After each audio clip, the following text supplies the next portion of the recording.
ang natural para sa bawat pamilya Pilipino.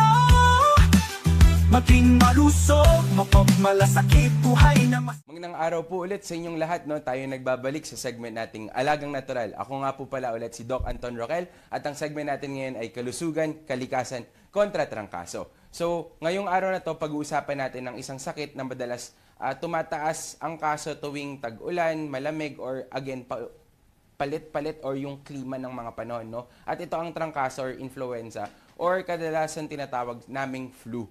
So, bagamat karaniwan ito, hindi ito simpleng sipon lamang. So, maaari itong magdulot ng mga seryosong komplikasyon, lalo na sa mga bata, matatanda, buntis, at yung mga merong chronic illness o yung mga may inaalagaan ng sakit tulad ng hypertension, diabetes, asthma, at iba pa.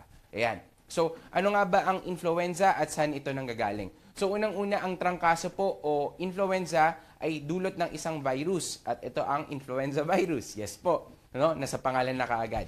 So, ang infection ng influenza virus po ay merong tatlong pangunahing uri. Ito yung sa A, B, at saka C. Na yung C po karaniwang mild. Pero hindi naman po natin kailangan yung specific itself, no? Pero mas maganda na makilala po natin sila. So, ang influenza A po kasi ay kadalasang nadudulot ng mga outbreaks or pandemics tulad po ng COVID-19, no? Dahil mabilis itong magbago or nagkakaroon ng mutation. Pero hindi po ibig sabihin na mabilis magbago, hindi naman po ibig sabihin na hindi po siya mapupuksa, no? So, mas malalim na paniwanag dito, no, sa influenza. So, bilang isang doktor, mahalaga pong nauunawaan po namin kung ano yung nangyayari sa katawan kapag may trangkaso. So, ulitin po natin. Itong virus po na to, nagkakaroon po or pumapasok po yan sa katawan sa pamamagitan po ng mga mucosal areas natin o yung mga basang skin areas natin. So, ito yung sa ilong, lalamunan, respiratory tract, no? So kapag kumapit po ito sa respiratory cells natin or sa loob ng ating baga, gamit po ng mga protina po dyan or gamit po sa dugo, dun po sila nagkakaroon ng tsansa na na magkaroon po ng viral replication. So once na po siya nakapasok sa loob ng cell, hina-hijack niya po yung cell na yon, no? Gamit yung virus na yan, hina-hijack niya yun, at gumagawa po sila ng mga maraming copies. So isipin po natin, yung hindi marunong gumamit ng photocopy machine, nagkopya na lang po ng gumawa ng iba't ibang kopya ng mga maling informasyon. So ang nangyayari dyan is nasisira at nai-infect na po yung cell. So dahil dito, no, nagkakaroon ng mga iba't ibang simptomas o iba't ibang sakit. So ulitin ko po, dahil pumasok po yan sa ilong, sa lalamunan, dun sa tract po ng baga, ano po yung mga simptomas nito? Ito ngayon yung sa sore throat, yung masakit na lalamunan, ubo, sipon, no? Yung ubo nito, yung tipong dry cough na parang hindi mailabas, at yung sipon po, yung tuloy-tuloy na parang congested na tumutulo, no? Mga ganung bagay yung napapansin natin. So anong gagawin ng katawan natin ngayon? So meron tayong tinatawag na immune response na again, nagkakaroon po ng pamamaga dun sa mga areas na yun para ma-contain na nandun lang. So dito, nanggagaling yung mataas na lagnat, pananakit ng katawan o yung tinatawag naming myalgia, panghihina, at yung pananakit ng ulo. So yung mga body aches na to sa flu ay matindi kumpara dun sa parang nagkasipon ka lang. Dahil nga systemic or pangbuong katawan yung pamamagang nangyayari. So ano yung mas malala pa dito? Nagkakaroon kasi ng damage dun sa mga basang lugar or yung mucosal area or mucosal damage dahil dun sa secondary infection na nangyari, no? Or dahil nga may pumasok na virus itself. So dahil nasisira yung lining ng ating baga, nagiging vulnerable na po tayo sa mga bacterial infection.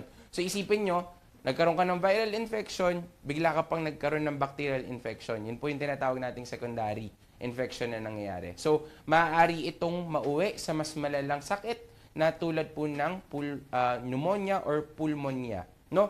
So, karaniwang komplikasyon dito is yung, again, ulitin po natin, secondary bacterial pneumonia, bronchitis, yung namamaga, no, yung airways, tapos yung asthma or yung COPD or chronic obstructive pulmonary disease. So, ibig sabihin, medyo matagal na problema talaga sa loob ng katawan.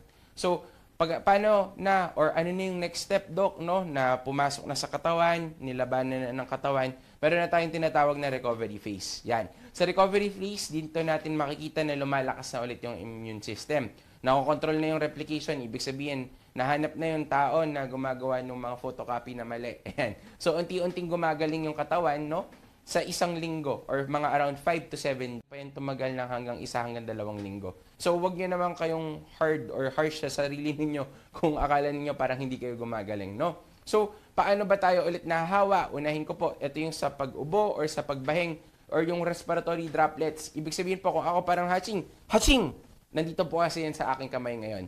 Or pwedeng nasa ibang lugar, hawak ako sa doorknob, hawak ako sa cellphone, binigay ko po sa ibang tao, dun po pwedeng mahawa po tayo dun. Yung mga contaminated surfaces, yan. So, isa po dito yung taong lugar, gaya ng mga sa paaralan, sa opisina, lalo na no, kung walang maayos sa ventilasyon, kung hindi man po maayos yung pagdaloy ng hangin.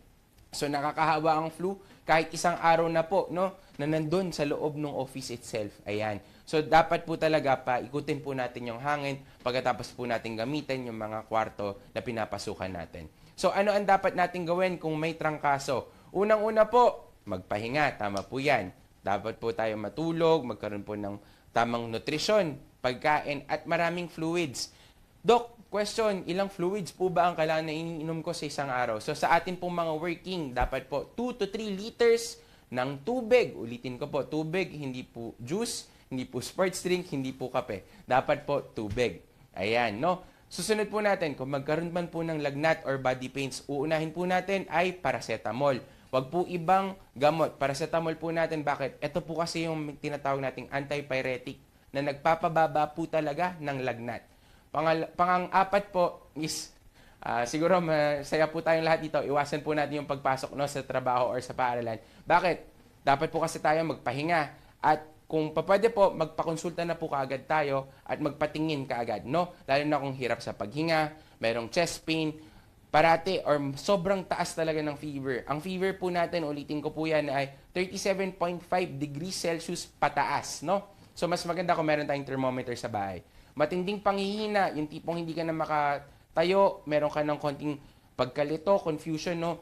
Lalo na ulit dun sa mga elderly or yung sa mga pinag-usapan natin kaninang very susceptible sa mga viral infection. Tulad po ng mga bata, sobrang mga seniors po natin, mga buntis, at yung meron na pong mga inaalaga ang sakit. Ayan. So, paano ba natin may iwasan ng trangkaso? Unang-una po, hand hygiene. Paghugas ng kamay, yung paggamit po ng alcohol, maganda pong mga pang-iwas yan. Next natin yung etiquette po, ng respiratory etiquette. So, yung pag umuubo, takpan po natin yung bibig natin, pwede po ng panyo, pwede ng kamay. Pero again, hand hygiene po. Pwede po yung nandito sa may siko, no? Para kahit papano, hindi po umiikot kaagad yung droplets itself. And then, healthy lifestyle. Ulitin ko po, sapat na tulog. Doc, ilan po ba or gano'n po ba talaga katagal ang sapat na tulog? So, sa ating working, at least 6 hours po. Pwede 6 to 8 hours. Balanced diet, pinggang Pinoy, pwede nyo po yung i-search. Kalahati po gulay, 1/4 kanin, 1/4 po yung ulam.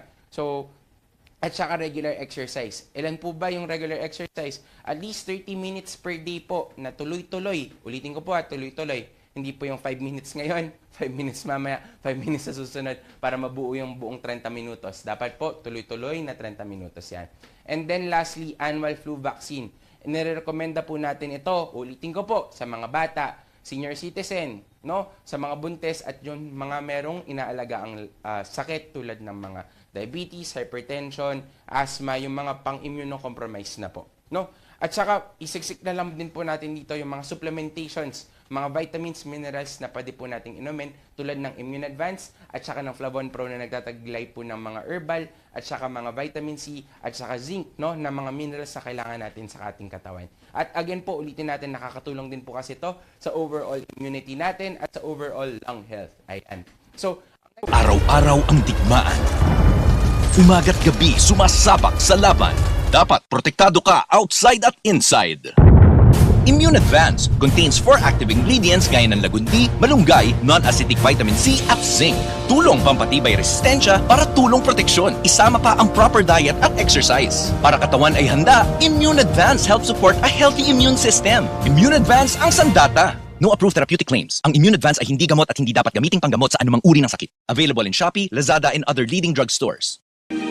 Flavon Pro, ang bisa ng 600mg caplet at yerba buena, moringa, lagundi at vitamin C na mga go food for morning flexibility and whole day mobility. Kaya walang aray sa palaging pagkilos. Flavon Pro. Flavon Pro. Alam mo ba na ang flavonoids ay mabisang sangkap ng mga green leafy vegetables at kasama sa mga medicinal plants? Ito ay naglalaman ng mga benepisyo na tumutulong alagaan ang ating atay, puso at isip at nakatutulong din sa pagbawas sa mga pananakit ng katawan. Pinag-aralan ng maraming universidad at mga siyentipiko. Kaya narito ang Flavon Pro. Flavon Pro. Ang Flavon Pro ay may mga sangkap ng yerba buena, moringa, lagundi at 110% reni ng vitamin C. Ang Flavon Pro ay gawa sa mga all-natural medicinal plants at 100% gawang Pinoy. Kaya palaging tandaan, Flavon Pro. Yes, Flavon Pro. Flavon Pro, kasama ang tamang diet at exercise. Ang partner mo sa pang-araw-araw na kilos at madaling paggalaw sa umaga, tanghali at gabi. Ang Flavon Pro ay mabibili sa mga suking botika, Lazada at Shopee o kaya'y tumawag sa aming hotline 0919-000-1738. Flavon Pro. Flavon Pro. Flavon Pro. Mahalagang paalala, ang Flavon Pro ay hindi gamot at hindi dapat gamiting panggamot sa anumang uri ng sakit. Segment natin is yung mga madalas na tinatanong tungkol sa trangkaso. So, unang-una, pareho po ba ang trangkaso at sipon? Okay, hindi. Ang flu ay mas matindi na simptomas at may mataas na lagnat. Ang sipon po kasi is pwede po siyang reaction lang po ng katawan kung nairita po na tipong nagkaroon ka ng congestion o yung konting pagtutulo ng ilong. So, ito, pag sininga mo, lumabas ka, nakahinga ka ng maayos, na-clear out mo, maging okay ka. Ang flu kasi or ang trangkaso, tipong tuloy-tuloy po kasi talaga yung paglala ng mga simptomas na sa loob ng katawan. Okay. Next natin, bakit inuulit ang flu vaccine taon-taon? Ulitin po natin, ang influenza po kasi ay nag-mutate po siya, nag-iiba po ang kanyang itsura, pero again, virus pa rin siya. So, pag nag-iiba yung itsura niya, nahihirapang i-identify ng ating katawan, no, na, ito yung virus. Pero kasi pag nakilala na po ng katawan natin kaagad, no, na meron dun sa mga vaccine natin, mas madali pong napupuksa ang virus or yung pumasok po na disease sa loob ng ating katawan. So, totoo po ba, or baka siguro naisip ninyo, pag ako po ba nagpabakuna, immortal na po ako, hindi po kayo magkakasakit kaagad, no? So, pag kayo po is nagpabakuna, ang maganda po dyan is na-identify na po agad. Kumbaga po, dun sa mga pagpasok natin sa mall, may nakaplaster po agad na wanted sign na bawal po papasukan nito. So, yun po yung nangyayari kapag sa virus itself. Pwede po makapasok pa rin sa loob ng katawan, pero hindi na po ganun kalala yung simptomas na pwedeng mangyari. Ayan. So, number 3, nakakahawa ba ka agad? Okay. Oo. Kahit wala pang simptomas, maaari nang makahawa ka sa ibang tao. Lalo na kung meron ka or salubong ka ng taong may flu. Ayan. Ito, magandang question. Antibiotic ba ang gamot sa trangkaso? O ulitin po natin, hindi po. Basagin natin yung term ng antibiotic. Anti, ibig sabihin po panlaban, no? Biotic sa bacteria po or dun sa bacterial agent itself. So, antibiotic, pang-bacteria po siya. Pag ang virus po or ang trangkaso ay isang viral infection. Kaya antibiotics po ay para sa bacterial infection lamang. Hindi po natin ito ginagamit sa viral infection. Ayan. Kailangan ba ng antiviral? Okay. Sa mga high-risk patient or sa mga medyo severe na mga kaso, maaari po tayo magbigay ng mga antiviral. At ito po yung ibibigay ng mga espesyalista. At mas maaga kung nauumpisahan ka agad. Pero dapat po, itong mga antiviral na to is kinukonsulta po natin sa mga espesyalista, sa mga doktor na nasa loob ng ospital po. At sila po yung magbibigay nan. Ayan. Pwede bang maligo kapag may flu? Okay, oo. Basta hindi giniginaw at stable ang kondisyon ng pasyente. Kasi bakit? Ang pagligo po ay isa sa mga pinakamainam na paraan paano po natin mapapababa ang init o yung temperatura ng ating katawan. Yan, no? So, yung pagligo. Pero siyempre, pagkatapos naman nun, huwag ka naman tatapat sa electric fan at dun ka magpapatuyo. Magtuyo ka pa rin ng maayos, no? Magdamit ng komportable para kahit papano maginhawa at presko naman din. Ayan. Ilang araw nakakahawa ang may flu? Okay, karaniwan within 5 to 7 days, no, na meron kang flu, pwede kang makahawa. So, mas matagal na to sa mga bata din at dun sa mga kaso na pinag-usapan natin kanina, yung mga bata, mga senior citizen, mga buntes at may mga chronic illnesses. Ayan. So, bakit masakit ang buong katawan? Okay. So, ulitin natin, meron kasing nangyayaring pamamaga sa buong katawan or in English or sa medical term, systemic inflammatory response. So, ito yung cytokine release or yung cytokine storm. Medyo masyado nang malalim, pero ito kasi yung pamamaga itself ng buong katawan. Ayan. So, pwede bang mauwi sa pulmonya? Yes, pwede na lalo na sa mga senior natin at immunocompromised. Ulitin po natin, yung immunocompromised po, ito na po yung mga matagal nang merong sakit na inaalagaan po nila yung sakit nila tulad ng mga diabetes, hypertension, yung mga merong may asthma, yung mga transplant patient, kasama na rin po dyan, at merong mga ibang immunocompromised diseases na very rare din na bagsak po kasi talaga yung immune system nila. Ayan. So, next question. Ligtas ba ang flu vaccine? Yes. Hindi ito makakapagdulot ng flu dahil inactivated siya or medyo mas mahina na yung virus na pinapasok sa katawan. Kumbaga, parang trial and error or tipong para makilala kasi yung virus itself ng katawan. Ayan.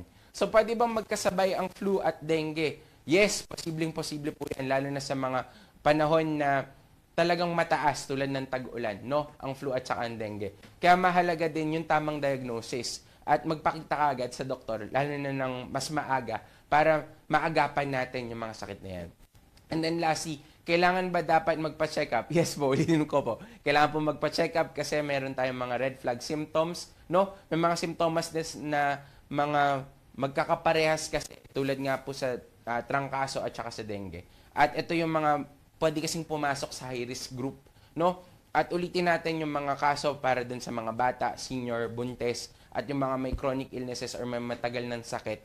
Ito yung mga high-risk group kasi na kailangan magpa-check up at matingnan ka agad, no? So, ulitin ko po, ang trangkaso ay karaniwan ngunit hindi dapat maliitin. Sa pamamagitan ng tamang kaalaman, bakuna at healthy lifestyle, may iwasan natin ang komplikasyon.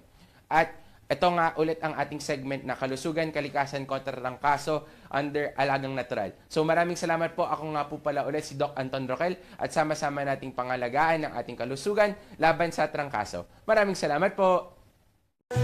Alagang natural para sa bawat pamilya Pilipino. Maging malusog, mapagmalasakit, buhay na mas